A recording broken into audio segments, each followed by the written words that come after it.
मित्रता। पुराने जमाने के समय में सुंदरलाल और ध्यानचंद नाम के दो मित्र एक ही गांव में रहते थे। वे दोनों परम मित्र थे। सुंदरलाल भूमि के एक टुकड़े पर खेती करता था और ध्यानचंद भेड़ बकरियां पालकर अपना जीवन निर्वाह करता था। सुंदरलाल की एक पुत्री थी जिसका नाम कमला था और ध्यानचंद का एक बेटा जिसका नाम श्रवण था। कमला और श्रवण एक दूसरे से प्रेम करते थे।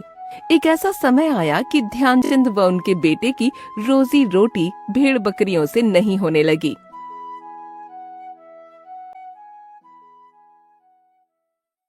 बेटा श्रवण, हमें लगता है अब हमारी भूखे मरने की नौबत आ जाएगी। हमारे पास तो कोई अन्य काम धंधा भी नहीं है। कोई बात नहीं पिताजी, हम खेतों में कठिन मेहनत कर लेंगे। बेटा, हमारे पास तो खेती भी नहीं है कि हम उस पर फसल उगाकर अपने खाने पीने का इंतजाम कर सकें। मुझे लगता है कि तुम्हें अब शहर चले जाना चाहिए, वहाँ पर अच्छी कमाई होगी। हाँ पिताजी, कमाई तो ठीक ठाक ही होगी, लेकिन मैं आपको अकेले छोड़कर शहर नहीं जाऊंगा। यदि आप भी मेरे साथ चलें तो मैं शहर अवश्य जा सकता हूँ। ठीक है, यदि तुम कहते हो तो मैं भी चलता हूँ। हम कल ही शहर चले जाएंगे, किंतु जाने से पहले मैं अपने मित्र सुंदरलाल से मिलकर जाऊंगा और बता दूंगा कि हम गांव छोड़कर जा रहे हैं। अब पता नहीं उनसे मिलना कब हो। और ठीक है पिताजी, हम चाचा सुंदरलाल से मिलकर ही जाएंगे।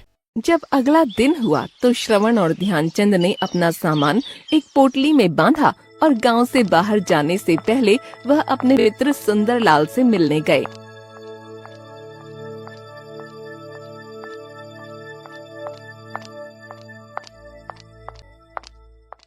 अरे मित्र ध्यानचंद, तुम ये पोटली बांधकर कहाँ जा रहे हो?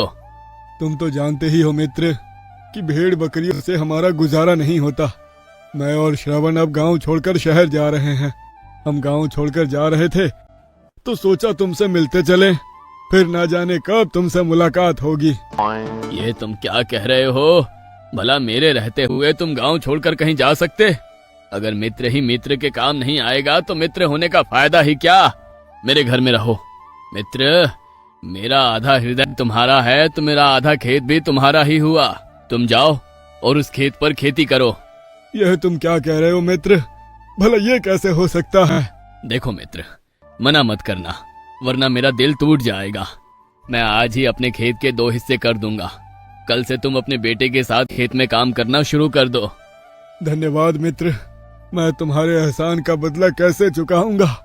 सुंदरलाल ने ध्यानचंद का सामान उसके घर भिजवा दिया और खेत जाकर उसके 2 हिस्से भी कर दिए। अगली सुबह ध्यानचंद खुशी खुशी अपने बेटे के साथ खेत जा पहुंचा और मेहनत करने लगा। जब ध्यानचंद कुदाल खेत में चला रहा था तो उसकी कुदाल किसी एक भारी वस्तु से टकराई। दोनों ने जब उस स्थान पर खुदाई की तो वो देखकर सन्न रह गए। अरे इतनी सारी मोहरे, हमारी तो किस्मत खुल गई। बेटा, हमें ये धन मेरे मित्र के खेत से मिला है, इसीलिए इस पर हमारा कोई अधिकार नहीं है। आओ इस धन को सुंदरलाल को दे आए। आप ठीक कहते हैं पिताजी, चलिए इसे चाचा जी के पास लेकर चलते हैं।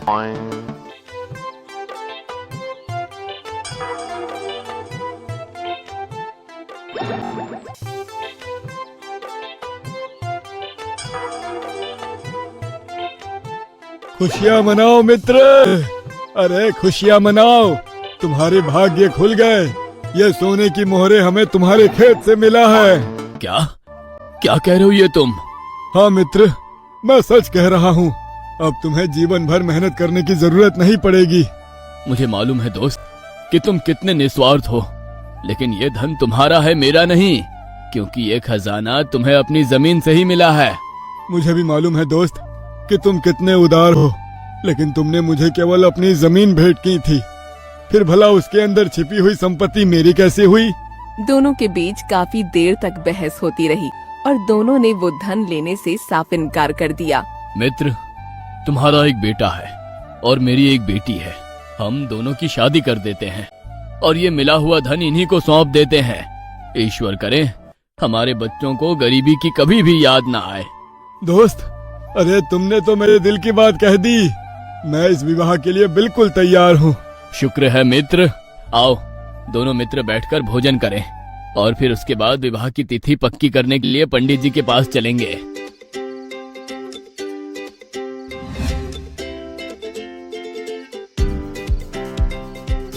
दोनों ने एक अच्छा सा मुहूर्त देखकर श्रवण और कमला का विवाह कर दिया। शादी पूरी हो जाने के बाद दोनों ने अपने बच्चों को बुलाया। मेरे बच्चों, ये स्वर्ण मुद्राओं से भरा हुआ बर्तन तुम लोग रख लो। ईश्वर करे कभी तुम्हें किसी मुसीबत या दुख का सामना ना करना पड़े।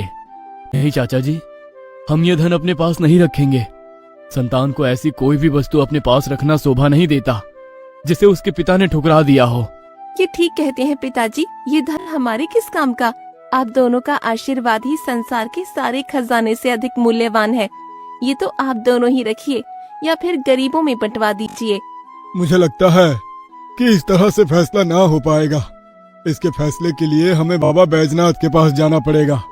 आजकल वे गांव के बाहर अपना डेरा लगाए हैं। मित्र, ये अच्छा सुझाव दिया तुमने।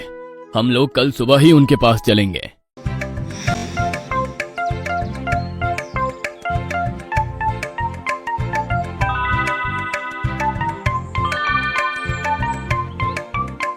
अगला दिन होते ही वो सब स्वर्ण मुद्राओं की पोटली लेकर बाबा बैजनाथ के पास जा पहुँचे। प्रणाम गुरुदेव। कहो वत्स, क्या समस्या है? गुरु महाराज, ये स्वर्ण मुद्राओं से भरी पोटली मुझे मेरे मित्र सुंदरलाल के खेत से मिली है, किंतु अब वो इस थैली को अपने पास नहीं रखना चाहते, क्योंकि वो थैली मुझे खेती करते हुए मिली है। जी गुरुदेव, मित्र ध्यानचंद भी इस थैली को अपने पास नहीं रखना चाहते। अब हमें समझ नहीं आता कि अब हमें स्वर्ण मुद्राओं का क्या करें। वत्स सुकन्या, तुम बताओ हमें क्या करना चाहिए? गुरुदेव, मैं तो इन्हें सारा धन राजा को सौंप देने के लिए कहता हूँ, क्योंकि राजा ही धरती की संपदा का मालिक होता है। पुत्र आनंद, यदि तुम मेरी जगह पर होते तो क्या फैसला देते?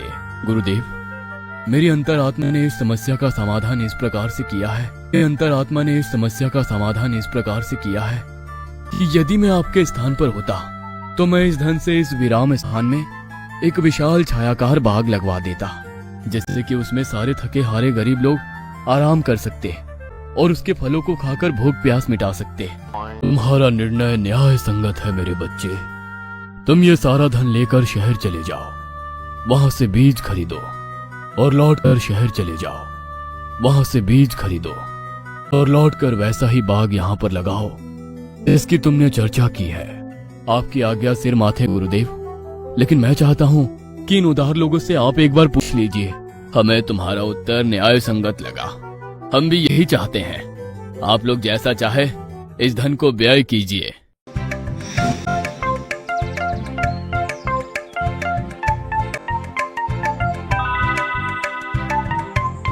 आनंद ने उस स्वर्ण मुद्राओं भरी पोटली को उठाया और शहर की तरफ चल पड़ा।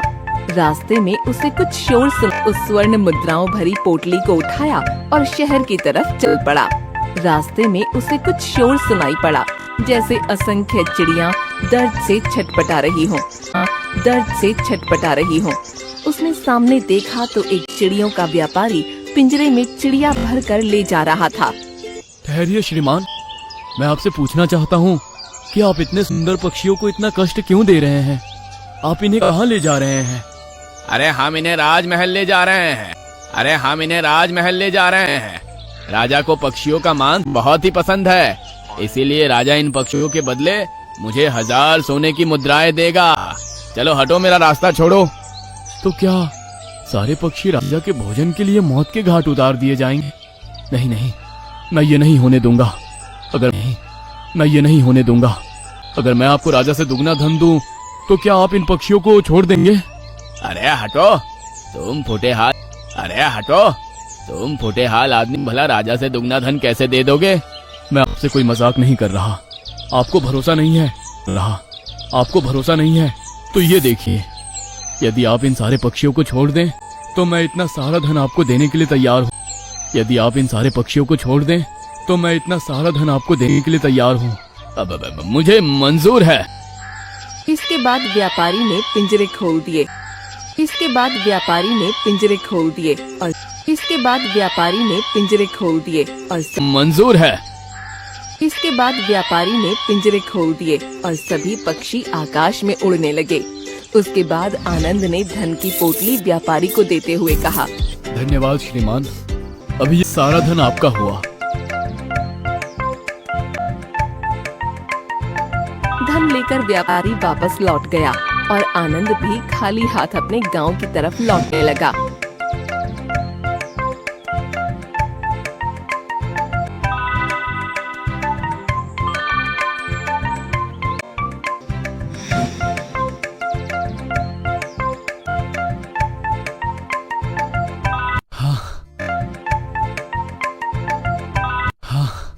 आज मेरे हाथों कितना पुण्य का काम हुआ है। किंतु जैसे जैसे वो गांव की तरफ बढ़ने लगा, उसे चिंता सताने लगी। वो पश्चाताप की अग्नि में जलने लगा। मुझे अपनी दिल की खुशी के लिए दूसरों के धन को मनमाने ढंग से खर्च करने का अधिकार नहीं है।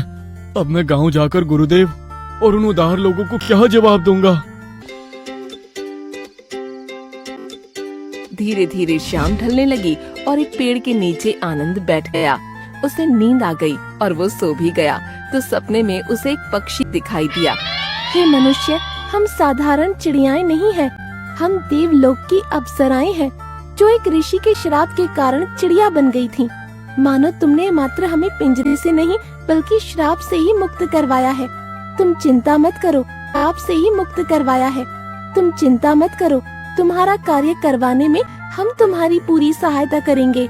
चिड़िया रानी, क्या तुम सचमुच ऐसा कर सकती हो? हाँ अवश्य। कल तुम्हें जहाँ पर बगीचा बनवाना था तुम वहीं पहुँच जाना, बाकी का नजारा तुम स्वयं ही देख लेना। इतना कहकर चिड़िया अंतर्ध्यान हो गई। और सुबह की पहली किरण निकलते ही आना था, तुम वहीं पहुँच जाना, बाकी का नजारा तुम स्वयं ही देख लेना। इतना कहकर चिड़िया अंतर्ध्यान हो गई और सुबह की पहली किरण निकलते ही आनंद उसी स्थान पर जा पहुंचा जहां उसे बगीचा बनवाना था।